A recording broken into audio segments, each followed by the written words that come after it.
Magandang araw! Ang aming grupo ay magbabahagi ng isang sanaysay na pinamagatang Utang Ina na isinulat ni Elira Salanga Torralba. Bago pa man tayo dumako sa buod at pagsusuri ng ating sanaysay, atin munang alamin ang sanggunian nito. Utang Ina ni Elira Salanga Torralba ay nagkamit ng ikalawang gantimpala sa kategoryang sanaysay sa 2012 Carlos Palanca Memorial Awards for Literature. Ngayon naman, ating alamin ang buod ng ating sanaysay. Ang sanaysay na Utang Ina ay nagsasalaysay na realidad ng buhay ng maraming inang Pilipina na dumaranas ng matinding kahirapan.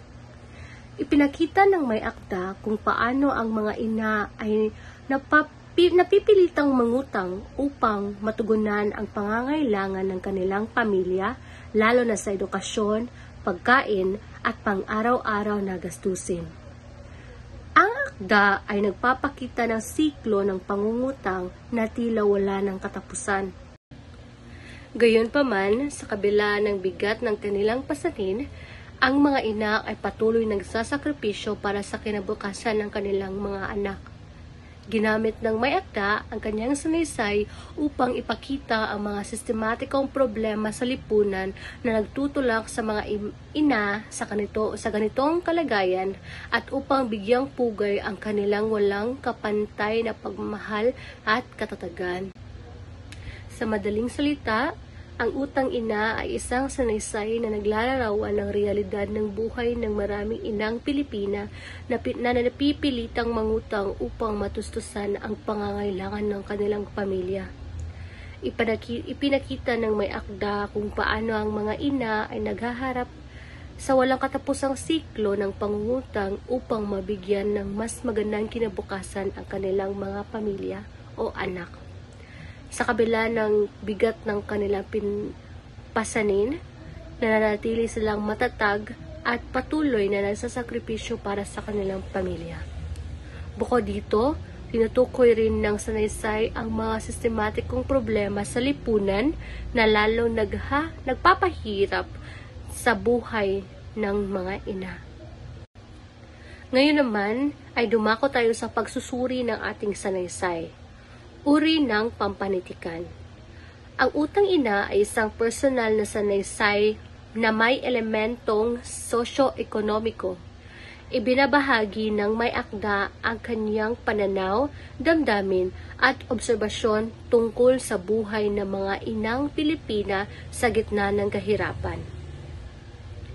Isa itong uri ng panitikan na naglalayang pukawin ang kaisipan ng mga mambabasa sa pamamagitan ng makatotohanang paglalahad ng mga sitwasyon at emosyonal na epekto ng suliraning panglipunan.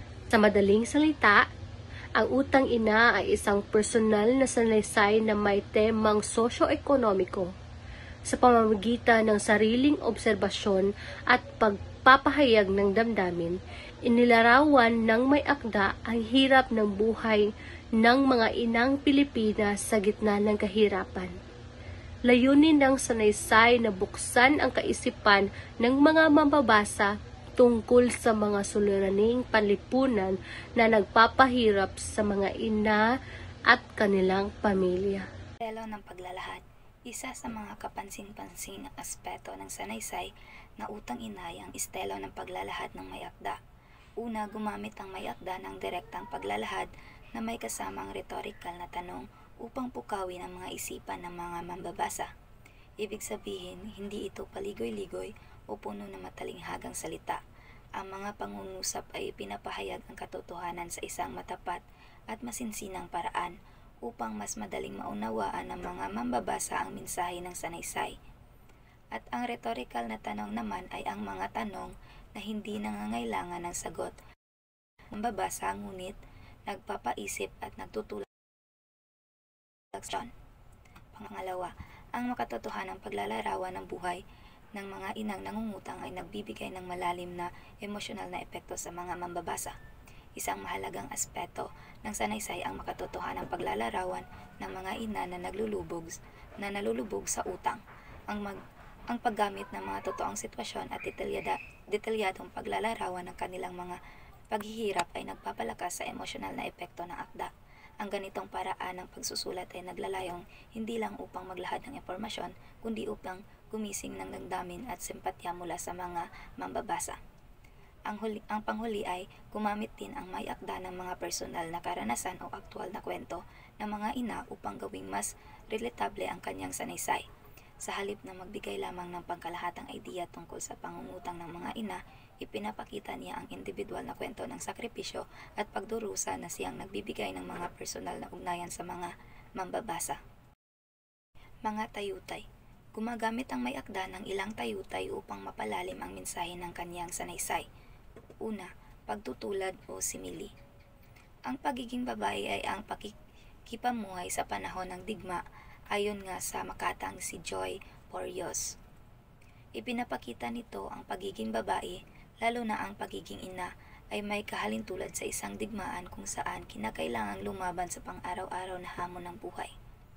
Inilalarawan niya kung gaano kahirap at puno ng pakikibaka ang buhay ng isang ina, na laging nakikipaglaban upang may taguyod ang kanyang pamilya. Ang paggamit ng digmaan bilang paghahambing ay nagpapakita kung gaano kaseryoso, mapanganib at mapanghamon ang kanilang sitwasyon sa pang-araw-araw. Ang pangalawa naman ay ang pagmamalabis o hyperbole, isang kahibangan ng maituturing ang mabuhay dito sa Pilipinas. Ito ang matinding kahirapan na naranasan ng mga mamamayan, lalo na ng mga ina na tila imposibleng mamuhay. Ito ay nagpapahayag ng frustration na may akda tungkol sa kahirapan at kawalan ng oportunidad sa bansa.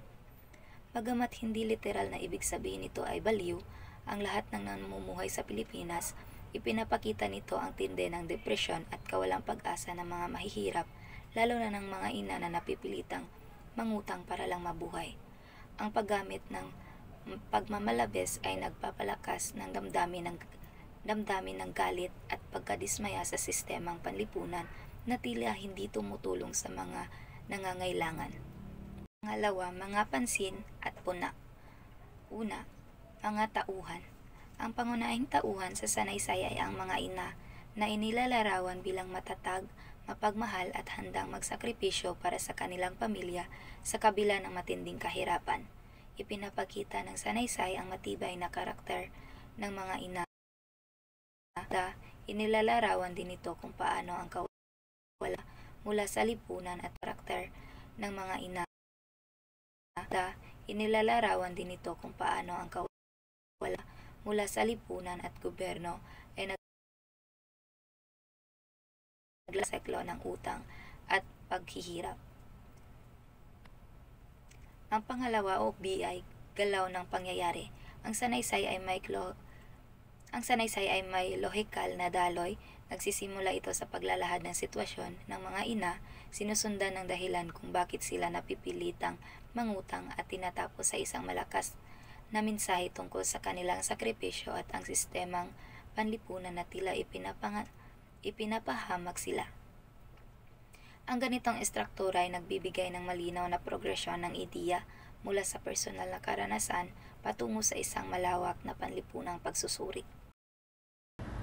Ngayon, ating pag-usapan ang bisang pampanitikan ng sanaysay na utang ina kung paano ito nakakaapekto sa ating isipan, damdamin, kaasalan at sa ating lipunan.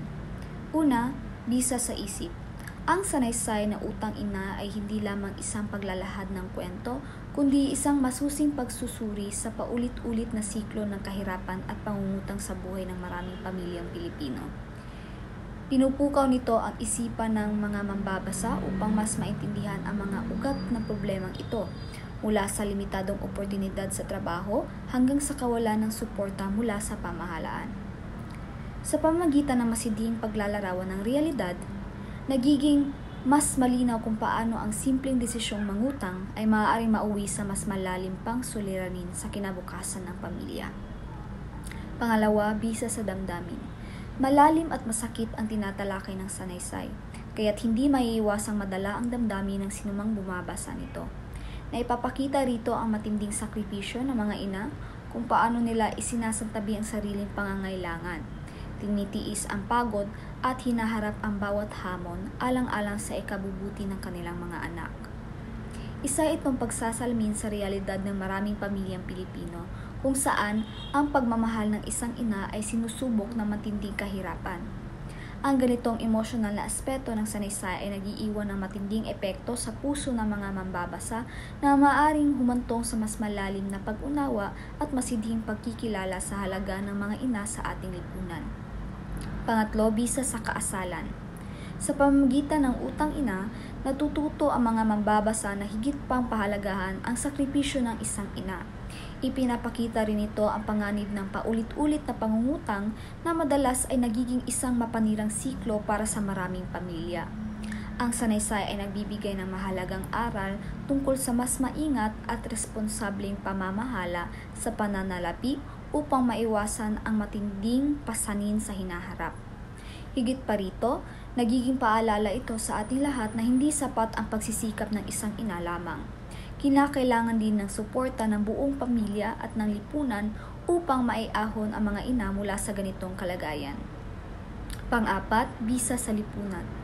Higit sa isang personal na kwento, ang sanaysay na ito ay isang panawagan para sa pagbabago. Itinatampok nito ang katotohanan ng maraming ina ang walang ibang pagpipilian kundi ang mangutang upang matustusan ang pangangailangan ng pamilya. Sa ganitong kalagayan, nagiging malinaw ang pangangailangan para sa mas maraming oportunidad sa hanapbuhay, mas epektibong mga programang pang-ekonomiya, at mas maayos na suporta mula sa gobyerno. Hindi lamang ito isang simpleng salaysay ng paghihirap, kundi isang hamon sa buong lipunan upang tugunan ang ugat ng kahirapan at magbigay ng mas makatarungang sistema para sa mga ina at kanilang pamilya. Mga mungkahi. Upang mas mapalalim ang diskusyon, maaaring idagdag ng may akda ang iba't ibang posibleng solusyon sa problemang pang-ekonomiya ng mga ina tulad ng microfinancing, pagtatayo ng kooperatiba at iba pang alternatibong pinagkakakitaan. Magiging kapaki-pakinabang din ang pagbibigay diin sa papel ng gobyerno at iba pang institusyon sa pagbibigay ng suporta upang maiwasan ang patuloy na pagkalubog sa utang ng mga pamilyang Pilipino. Bukod dito, mainam ding isama ang iba't ibang kwento ng mga ina mula sa iba't ibang antas ng lipunan upang magkaroon ng mas malawak at mas malalim na pag-unawa sa isyung ito. Sa kabuuan, ang utang ina ay isang makapangyarihang sanaysay na hindi lamang naglalarawan ng sakripisyo ng mga ina, kundi nagpapakita rin ng masalimuot na sistema ng kahirapan na patuloy na nagpapahirap sa kanila. Hindi ito isang kwentong dapat lamang basahin at kalimutan. Ito ay isang panawagan para sa pagkilos, isang hamon sa lipunan upang masusing pag-isipan kung paano natin mas mapapabuti ang kinabukasan ng ating mga ina at ng susunod na henerasyon. Sa pagwawakas ng aming presentasyon, naway magsilbing inspirasyon sa ating lahat ang sanaysay na ito upang maging bahagi ng solusyon at hindi lamang tahimik na saksi sa patuloy na siklo ng kahirapan. Maraming salamat.